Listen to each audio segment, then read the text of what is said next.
현대인은 만성적인 스트레스, 환경 문제 때문에 해독, 디톡스 이 관심이 굉장히 높습니다. 그런데요, 이 동의보감이 쓰인 400년 전에도 이 해독은 굉장히 중요한 키워드였다고 할 수 있어요. 질병의 치료법을 다루는 그 동의보감 잡병편에 이 해독 파트가 따로 기재되어 있을 정도거든요. 그러니까 독이 상초 위쪽에 있으면 이걸 토법으로 하고 토하고, 독이 아래쪽에 있으면 설사로 독을 해독시켜 줘야 된다는 그런 기록이 있을 정도예요. 우리가 그 치과 가서 스케일링 하잖아요. 아무리 양치질을 잘 해도 노폐물이 완전히 제거되지 않으니까 한 번씩은 여러 가지 실수를 통해서 제거해 줘야 된다는 그런 의미죠. 마찬가지로 우리 몸에 있는 장기라든지 간에 남아있는 노폐물들을 제대로 제거하고 이렇게 씻어내는 게 필요한 것들이 바로 해독이라고 할 수 있습니다.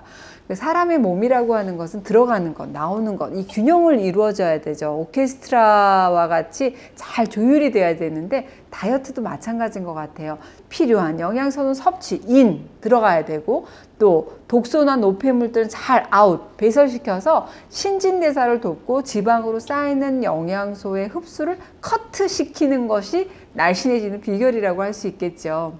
다 뺀 것 같다 이제.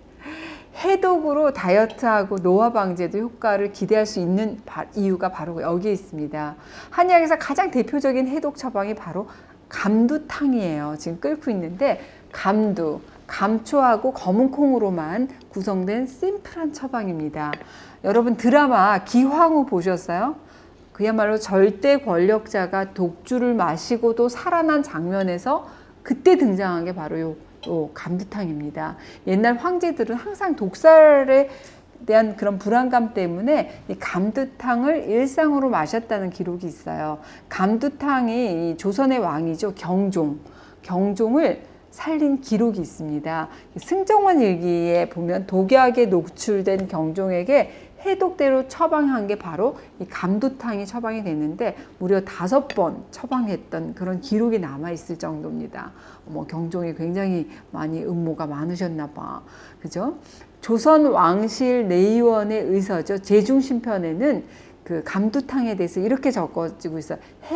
백약, 백물독이다. 그러니까 100가지 약물과 100가지 물질을 해독한다라고 설명하고 있을 정도로 해독의 명방이 바로 감두탕이라는 걸 의미를 하는 그런 기록이라고 할 수 있어요. 감초 역할도 굉장히 중요해요. 100가지 어떤 그 약의 어떤 조화를 잘 이루게 할 뿐만 아니라 해독시키려는 역할이 있고, 모든 약의 독성을 잘 조화를 하기 때문에 나라의 어르신이다 해서 국노라는 그런 별명이 감초에 있습니다. 그래서 감초는 이제 그 처방을 할 때 소량을 쓰게 되면 조화시키는 역할이 강하고, 좀 대량을 쓰게 되면 해독하는 역할을 더 강하게 하는 그런 효과를 볼 수 있고, 감두탕이 해독의 가장 대표적인 예라고 할 수 있습니다.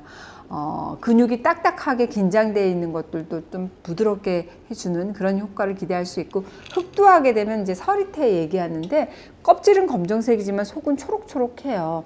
그 서리를 맞고 자란다고 해서 우리가 서리태라고 얘기를 하는데 대표적인 해독 본초가 검정콩이에요.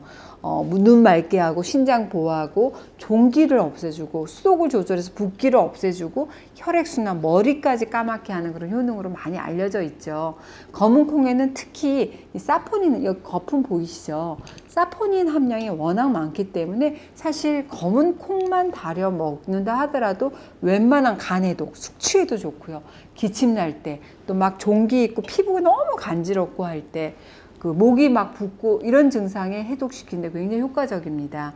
이 감두탕에 이거 말고 이제 주겹이라든지 제니라는 약초를 배합하게 되면 간 기능을 활성화해서 독성 물질을 해독하고 배설시켜준 능력이 좀 배가 되는 효과를 기대할 수 있습니다. 다만 주의할 점은 소화장애가 있을 때 이 생감초 너무 오래 드시게 되면 이제 부종을 유발하기 쉽고요. 또 혈압 있으시거나 또 부신피질 호르몬 치료 받고 계시는 분들은 주치의와 상담하시길 바랍니다.